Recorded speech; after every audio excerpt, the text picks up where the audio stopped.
वळूयात सभापती निवडणुकीकडे। विधान परिषद सभापती निवडणूक या सत्रामध्ये होणार नाही। सूत्रांद्वारे जय महाराष्ट्रकडे विश्वसनीय माहिती आलेली आहे।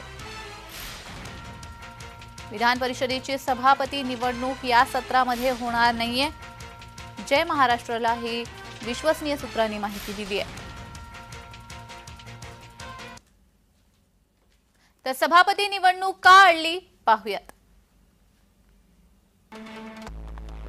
विधान परिषद सभापती पदावरून रामराजे नाईक निंबाळकर निवृत्त झाले। उपसभापती नीलम गोरे यांच्याकडे त्यानंतर सभापती पदाचा हंगामी कार्यभार आला।